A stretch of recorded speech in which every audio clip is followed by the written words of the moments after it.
Fernando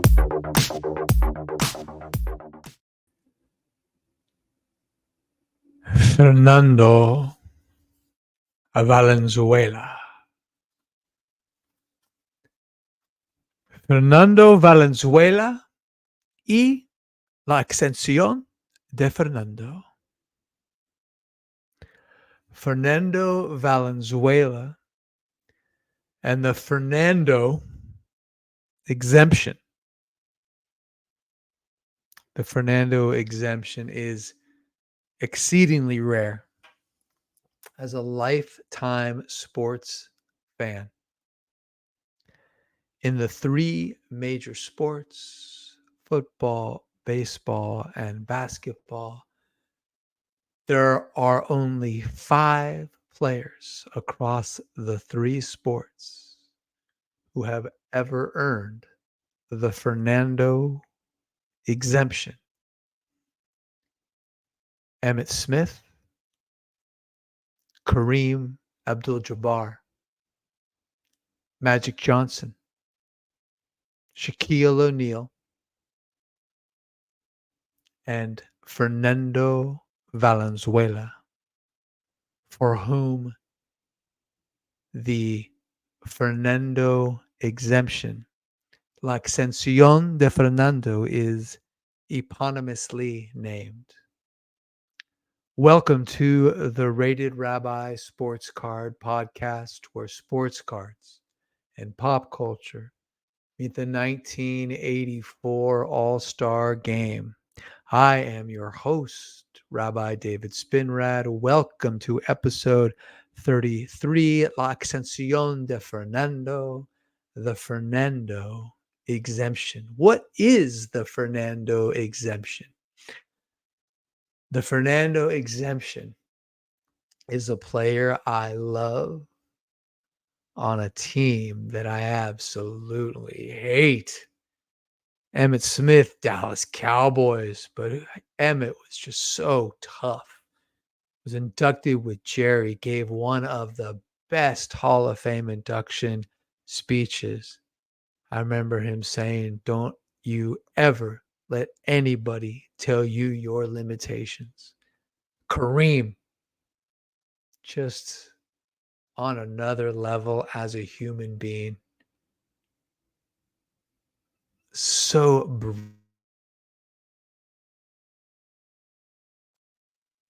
such a scorer, such a technician, such a complete player. Ah, Kareem. Magic. I mean, come on.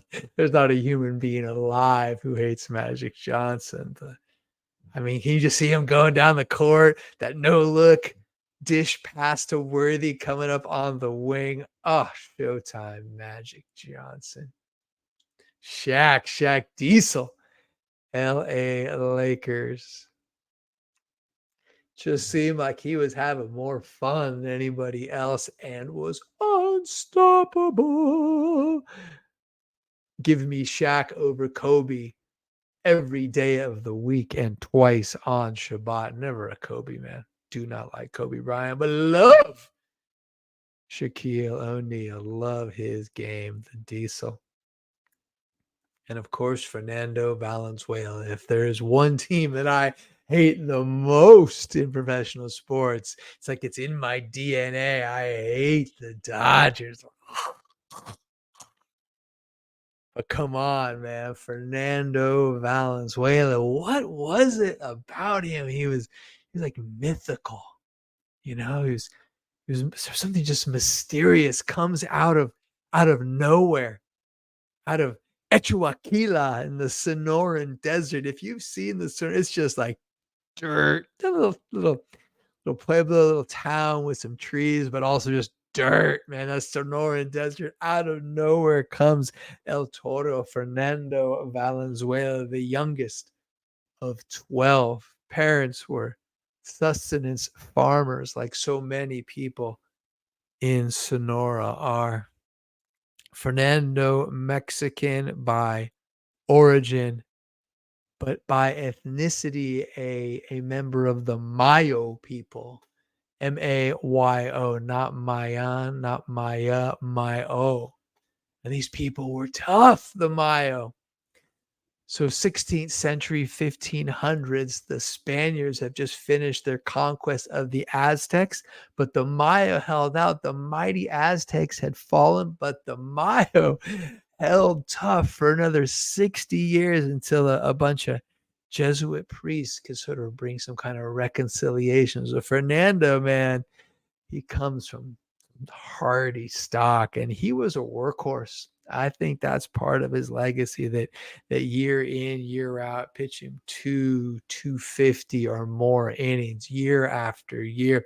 He's actually scouted. You know who scouts Fernando Valenzuela is Mike Brito. Like, who the hell is Mike? You know who Mike Brito is. Mike Brito is that dude who would always be behind home plate at Dodger games with what did he have? Radar gun, arm straight out, pointed at the pitcher. He'd have what's it called, a Panama hat and a cigar in his mouth, dark glasses. Mike Brito, 44 years of Dodger scout, that radar gun behind home plate, kind of dramatically. The Panama hat, the cigar, and the sunglasses. Mike Brito's down in Mexico scouting some kid shortstop, 1978. He's like, who the heck is this guy? It's Fernando. Fernando's a 17-year-old playing professional ball in the Mexican League. He gets drafted in the off season. Actually, he's not 78, it's 79. They sign him. He ends up going first to Lodi and then on to San Antonio during the off season. In that first year, Dodger right-hander Bobby Castillo teaches him the screwball. You might remember from an earlier episode, we were talking about Carl Hubble. The screwball is the opposite release of a curve. So on a lefty, you would turn the palm outward a little bit, right? Actually, you don't throw it anymore. Too much torque on the shoulder. It's actually fine, but if you over rotate, you can feel that, like, you can feel how it kind of like torques the shoulder a little bit. So he teaches them, and Fernando picks it up instantly. Instantly, he goes from being really, really good major league prospect to Fernando Valenzuela. And man, I don't know if it's fair to history to say that he was as significant as Jackie Robinson, but in California in the 80s with La Raza, that strong Mexican culture is such a part of California, such a part of Los Angeles, such a part of the Dodger fan base. That fan base is transformed because of Valenzuela. Remember, Chavez Ravine is built where earlier they had uprooted Mexican neighborhoods, deeply entrenched Mexican American neighborhoods, originally for public housing. The housing fell through, but the people have been uprooted from their homes. Chavez Ravine used to be a home to Mexican communities. And so until Fernando Valenzuela, let's face it, even after there was an uprooting, but there was just something about him that won over that city. And me, up the coast, Northern California Giants fan, I just found Fernando irresistible.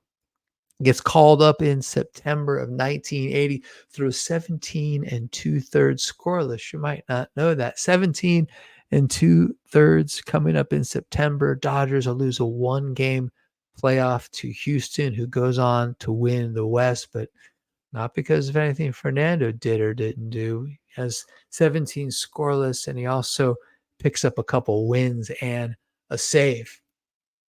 But it's 1981 that gives birth to Fernando Mania. Fernando makes a roster out of spring training, but the day before opening day, the Dodgers are set to play the Astros. Opening day starter, fellow lefty Jerry Royce, covered also on an early episode of the Rated Rabbi podcast. Jerry Royce gets hurt, and Lasorda has to scratch Royce as opening day starter. Bert Hooton, the number 2 starter, he's not quite ready. He's not stretched out. He's not prepared to pitch. So what does Tommy Lasagna do? He turns to his 20-year-old rookie, Valenzuela. And you're my man. And what is Valenzuela? This little kid didn't speak like a word of English, out of the Sonoran Desert. He throws a 5-hit shutout against the reigning division champ Houston Astros. One win in his first start, and it's a shutout. Second start, he faced the Giants, allows just a single run. Again, like the shutout, a complete game. Valenzuela's third start against the Padres, another complete game shutout. Goes shutout, one run, shutout. Goes for his fourth start against the Houston Astros. What happens then? Another shutout. Oh my God. Fifth and final start of April for Valenzuela, again against the Giants. What does he do? Yeah, he throws another complete game shutout. So for April, Valenzuela goes 5-0 with 5 complete games, 4 shutouts. I mean, this dude is like mythical. No one ever heard of him. He comes and just takes it over. Oh my God, a .5 ERA for the month of April. Man. In May, he allows a one single run to Montreal, throws another complete game, gets another victory. Start number 7 against the Mets. What does he do?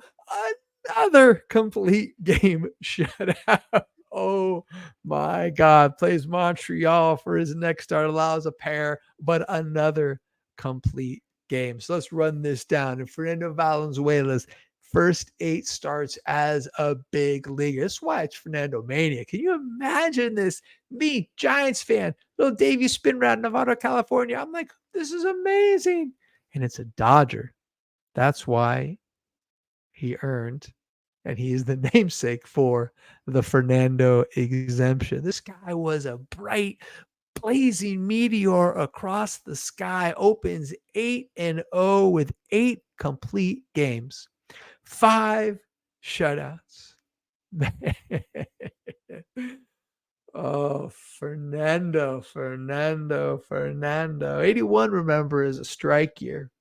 Kind of messes up the flow of the season. It's fair to say, slows down in the second half. Nevertheless, Fernando is a member and wins game 3 of the 1981 world champion Los Angeles Dodgers, who defeat the Yankees. So Fernando remains the only baseball player in Major League Baseball history to win Rookie of the Year and the Cy Young. Fernando, 20 years old. Actually turned 20 during the year. The truth is he's only 19 when he throws those shutouts. Of course, there is some dispute. He was youngest of 12. Records weren't kept that well down there in Sonora and in Echuaquila. So who knows how old he was, but they said he was 19. Wins Rookie of the Year, wins Cy Young. And remember this other thing about Fernando? The dude could also hit. I remember him pinch hitting. I remember him taking over in the outfield in extra inning games. So Fernando that season also wins the Silver Slugger. Rookie of the Year, Cy Young, Silver Slugger, World Series champion, and best of all, he is named Grand Marshal in the Christmas Day Parade in East LA, which is the heart, el corazón of the Mexican American community in Los Angeles, East LA. And he is the Grand Marshal. And I have a picture for you. Let's look at the full screen on it. That is so cool. There he is. He's in the. Can you imagine just Fernando? Like, talk about having the world by the short hairs. Man, come out of nowhere from the desert. This mysterious guy, who Fernando Valenzuela, in his first season, wins all that hardware, a World Series. There he is, his Grand Marshal on the float, dead center, surrounded by kids, or I don't know, kids or women in sombreros. You got, who are those guys on the bottom left? Like keeping like security or something. Got the LAPD, LA's finest, on horseback, on a Chips motorcycle. Actually, that's CHP. These are probably city cops. Although the uniform, actually, it might be sheriff. But look who is in the middle. Right there, baby. Fernando Valenzuela with that big old 10-gallon cowboy hat. That part of Mexico, Sonora, there is a strong Western vibe, so it makes sense. He's not wearing like some kind of like sombrero mariachi. He's wearing a cowboy hat because that's what the men wore. He's got some cool jacket. I don't know if that's a shearling he was wearing. It's shearling be a little hot for LA, but God darn it, does he look cool up there on the float, just cruising East LA Grand Marshal Christmas Day Parade. Does it get better than that? Actually, that may have been his zenith, although he is a bulldog. Makes the All-Star team in 81, 82, 83, 84, 85, 86, a six-time All-Star each of the first 6 years of his career. The reason we're talking about him today is he's taking over for Charlie Lee in the top half of the third inning in the 1984 All-Star game. He takes the hill at the stick. I want to show you a couple of cards. Let's start with this one. 1982 Topps celebrating everything I've just been talking about. 1981 highlight. Fernando Valenzuela hurls 8 shutouts as a rookie. Look at that lefty on the road. Looks like midsummer. I think that's Ivy behind him, so I'm going to guess that is Wrigley. What does the card say? Sensational Dodger rookie southpaw Fernando Valenzuela tonight hurled his 8th shutout of the year to tie a big league mark for rookies. Chi Sox Yule Reb Russell set modern record with 8 shutouts in 1913. Reb. Something tells me old Reb wasn't an abolitionist or an anti-racist. Reb Russell. Oh, Fernando, man, you were something special. 86, he has a beast of a year, leads the league in wins 21 games, finishes on top there. Mike Krukow wins 20, finishes just behind him. Also leads the league with complete games, of course, pitched a ton of innings, finished at a 3.14. Doesn't win the Cy Young Award, unfortunately. That went to Mike Scott, of course, in 1986. That same year, 1986, Fernando does something real special in the All-Star game. Everybody knows about Kurt. Everyone knows Kurt Russell. Used to be with Goldie Hawn. I don't know where I got that from. Uh, Hang on a second.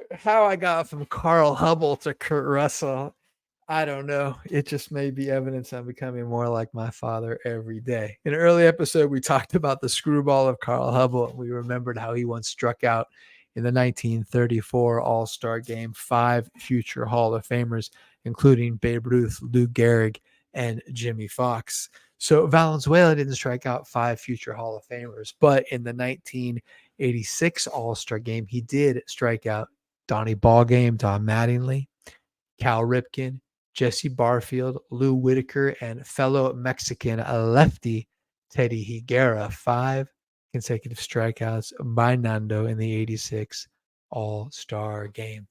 A lot of wear and tear on Fernando's arm, though, man. Not just a screwball. He just pitched a lot of innings year after year. 1988 has some shoulder problems, just kind of having a hard time staying on the mound. Right at the end of spring training, 1991, Lasorda, the Dodgers, kind of unceremoniously cut Fernando. And the problem with that is, well, it sucks. He was a beloved player on the team. But the problem was he got cut so late is he didn't have a chance to catch on anywhere else. Tries to hook on with the Angels that season, doesn't really work out. Pitches, I think, 2 appearances for them. Tries to pick up with Detroit. Ends up actually in Mexico in 1992, pitching in the Mexican League. But he comes back, right? If you remember, he has sort of a resurgence. Pitches later for Baltimore. Pitches for the San Diego Padres, if you remember. Had a good run, actually, with the Pods. And then plays a final season for the St. Louis Cardinals. Iowa Dave, that would be a good one to add. The Fernando in one of those uniforms. Just don't do the Baltimore one. He looks terrible with a uniform. Oh man! So because of that kind of ignominious ending of the relationship, Fernando, he harbored some resentment, some ill will towards the Dodgers organization, and despite living only 10 minutes from Dodger Stadium, actually stayed away from the stadium, stayed away from the franchise for a complete decade, a full 10 years before they reconcile. He now, since 2003, has been part of the Spanish language Dodgers broadcast. Very cool. You might have noted just recently, maybe a month ago, the Dodgers finally retired his number 34, Fernando Valenzuela.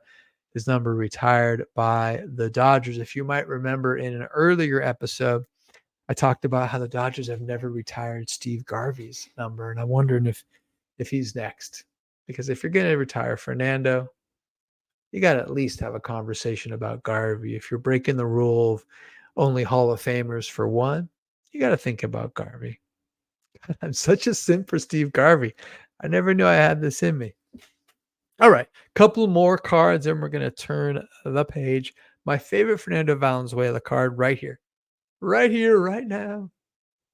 1983 Topps, my favorite set of the decade.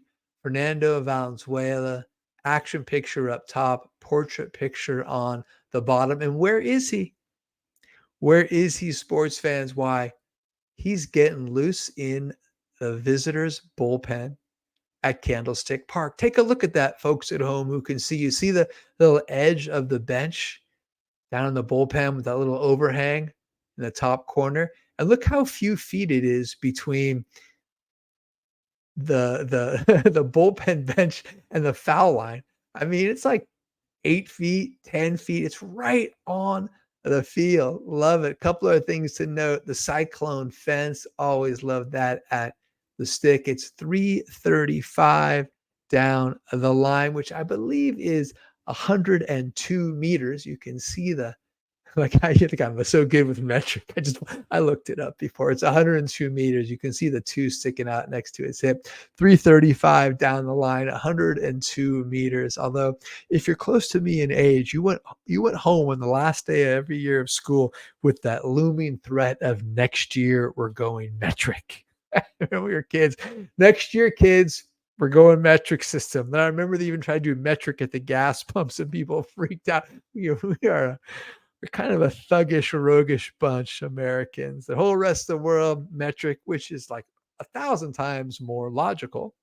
Or if you want to say 10 times, it would be a decalogical.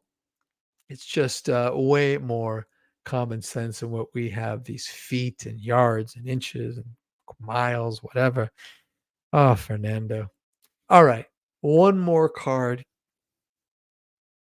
one more thing to lift up. It's one of my favorite parts of Bull Durham when Ebby Calvin, Nuke Lelouch is getting some advice from Annie Savoy, Susan Sarandon. And remember, he's not in his uniform, they're just hanging out, and the other Annie is catching. And she says, I want you to breathe through your eyelids. And Nuke says, my eyelids? And she goes, like the lava lizards of the Galapagos Islands. Some have a parietal eye behind their heads so they can see backwards. Haven't you ever noticed how Fernando Valenzuela, he just doesn't even look when he pitches? He's a Mayan Indian or an Aztec. I forget which one. I get him confused. Well, Annie, he's neither. As we said before, he's Mayo. Not an Aztec, not a Mayan, but oh my God, the part that she lifts up, never mind the parietal eye, which has nothing to do with the kind of vision that we're talking about. The coolest part about Fernando Valenzuela and why he is deserving of La Excencio de Fernando is his release. Remember his windup, that big high leg kick, high. There's like a little deception. Take a look at his 86 Topps. You can actually see the ball peeking out behind him, that high leg kick, right? That big, like sweeping release. But before he released, what did he do in that leg kick? He looked up. he looked up. The funny thing is, it's something he just started doing at the start of his professional career. It's not something he grew up with. It's something he tried and he liked it. I've never heard him say anything mythical or magical for him about it, but man, for the rest of us, mythical, yes. Magical, absolutely. Deserving of the Fernando exemption. Well, duh, need I say more? It's named after the guy. We like look up. I love that look so much. I actually bought a picture of him on the mound at Dodger Stadium, an 8x10 that's going to go up on the wall down here in the cave of him just looking up. The Fernando exemption. God bless you. I love this card too. Ebby Calvin, Nuke LaLoosh, rocking that 88 top style. Look at Tim Robbins. Oh my God. It's my favorite baseball movie. It is. I just think it's got the best heart. It's super funny, great performances. Uh, it might be heretical. I'm not a huge fan of The Natural. Doesn't hold up. Something about Redford being like old, but being a young guy. I've only seen Field of Dreams one time. I'll confess that to you. I loved it. Only saw it once. Sorry, Adam. 8 Men Out, good. Nah, for me, man, it's Bull Durham all the way. It's Crash Davis. It's Nuke LaLoosh. It's Candlesticks. Make a nice gift. Oh my goodness. So I've been thinking about my collecting. I've been buying less, reflecting more. Was at the National, didn't pick up much at all. If you'd have told me that my time at the National would have been spent mostly just thinking about why I collect, mostly really getting very clear about what I want, what I don't want, I never would have thought that. I actually brought a bunch of cash. I had cards on my list, but it just became something else for me. Something else about thinking about why I'm doing this and just being happy and recognizing the couple pieces. The first is how easy it is to delay happiness, to make it conditional, to hold off on just enjoying my life on the next thing, right? Because there's no end to the desire. It's fine. It feels good to desire and line up and make it come true, but man, I just want to feel happy wherever I am and in whatever state I'm in. I don't want to make it, I got to get this, I got to get that. When I have this card, when I'm at this place, and because I don't want, do you know what a hobby is? A hobby is an activity done regularly in one's leisure time for pleasure. Let me say that again. A hobby is an activity done regularly in one's leisure time for pleasure. It's an activity. You do it regularly in your leisure time for pleasure. I don't want to be thinking about it all the time. I don't ever want this to feel like work, which is why I cut back from 2 to 1. This is part of my hobby time. I love doing this, but this is not meant to be work.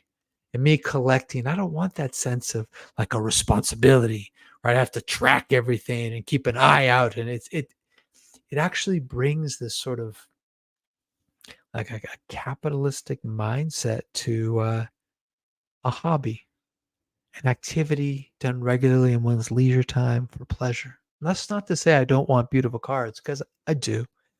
And I have some already, and I will have more in the future. But I don't ever want to feel like I'm working. Like people who are like the whole rise and grind mentality. It's a hobby, an activity done regularly in one's leisure time for pleasure. Pleasure is supposed to be fun. This isn't work. One of my real challenges with the hobby, the ones who command the attention and often the respect, are the ones who are the most capitalistic, right? The ones who've taken all of the things that are causing us, in my opinion, some real challenges in our society.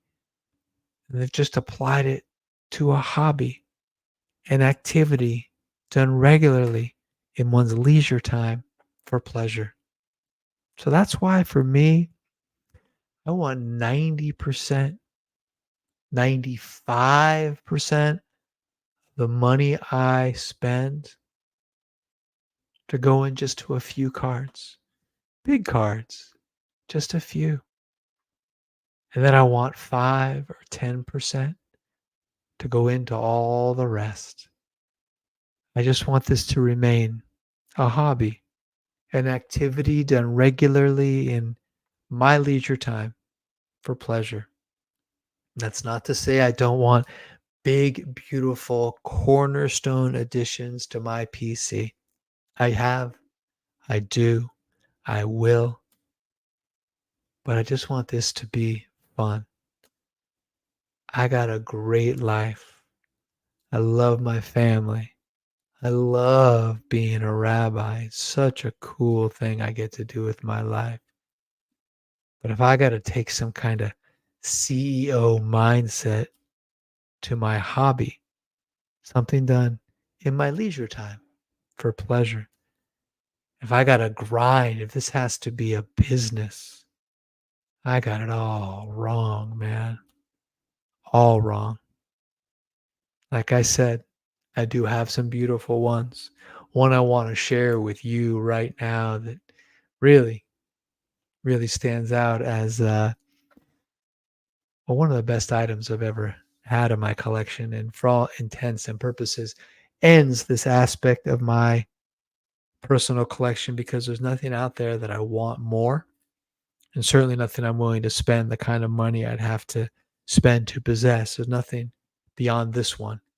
1981 Topps football rack pack.